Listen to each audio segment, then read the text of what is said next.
Magandang araw mga kaibigan. Pag-usapan natin ngayon ang pagsusumamo o panawagan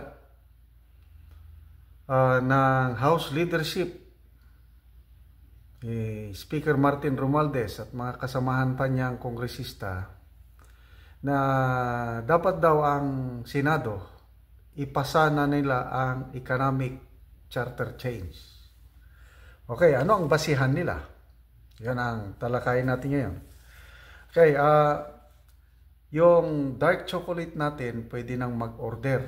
Dito ang kontakin nyo, 0916-9000997. Okay, dalawa ang rason bakit nagsusumamo, nagmamakaawa, nanawagan ang House leaders na ipasa na ang tsa-tsa. Okay. Number 1, meron daw bagong survey na lumabas na nagpapakita na dumarami na daw ang bilang ng mga Pilipino na sumusuporta sa tsa-tsa. Matatanda natin noong March, nag-survey ang Pulse Asia, isang credible research group. More than 20 years na ito na doing research. 88% of Filipinos ayaw ng tsa-tsa. Ngayon, mayroong bagong survey. May 21 to 25 ginanap yung survey. Kailan nag-survey yung Tangerie.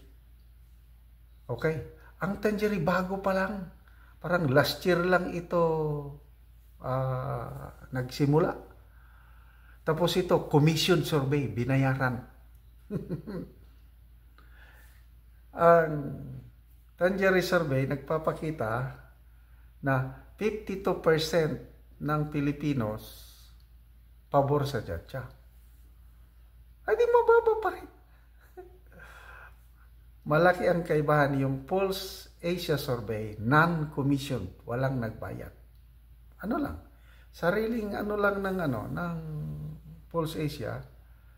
Ayun, ang laki. Halos 9 out of 10 Filipinos ayaw ng tsa-tsa. Ito ngayon, binayaran. Ang tanong, sino ang nagbayad sa Tangerie survey? Na 52% ang pumapabor sa tsa-tsa. Ito na ang rason na kailangan daw ipasa na. Okay? Sinasabi nila na the people, the senators should listen to the voice of the people.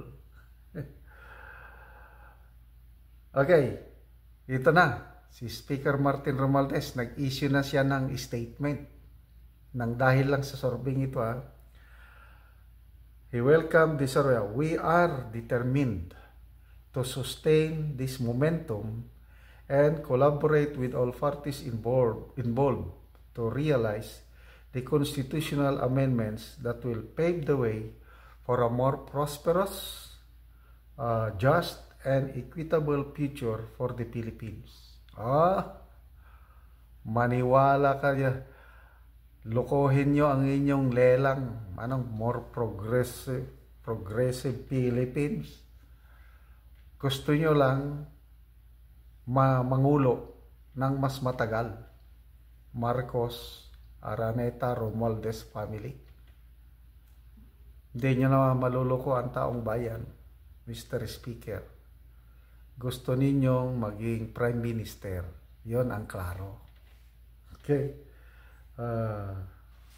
I was encouraged by the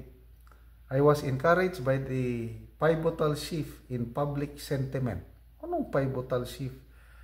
Revealing a growing acceptance and willingness among our citizens to consider the merits of constitutional reform. Dinagdag pa niya.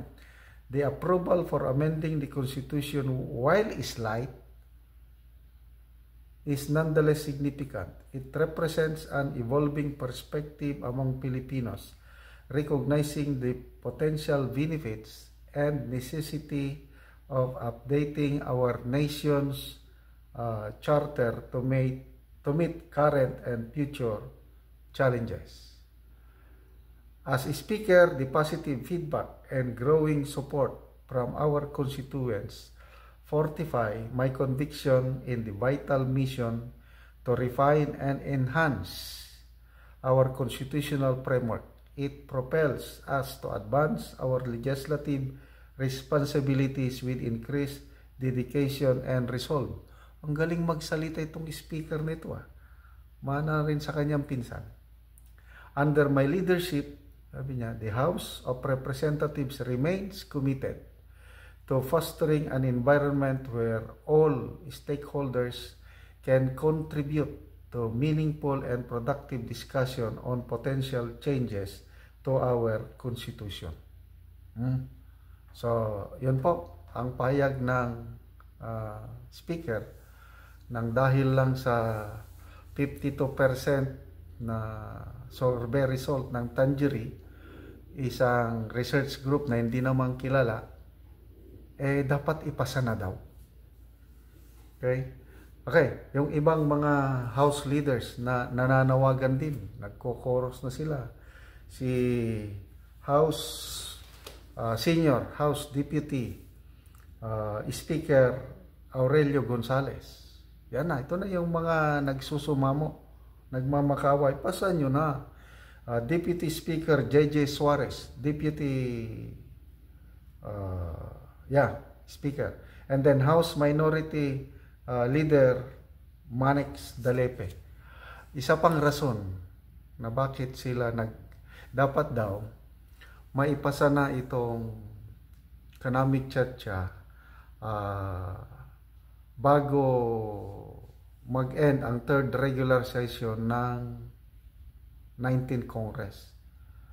July 22, mag-open ang third regular session. July, September. October 1 to 8, filing of candidacies na ng mga magkakandidato. So, sinasabi ng mga house leaders na, sige na, ipasan nyo na. Talakayin nyo na. Kasi mag-election niya, hindi na magiging busy na naman. Kaya, please, ipasan nyo na. So, ang tanong, bakit masyado silang atat na maipasa ang economic chacha? Sa lahat ng mga bills na ipinapasa ng Kamara sa Senado, itong chacha, ang grabe ang kanilang pag-follow up.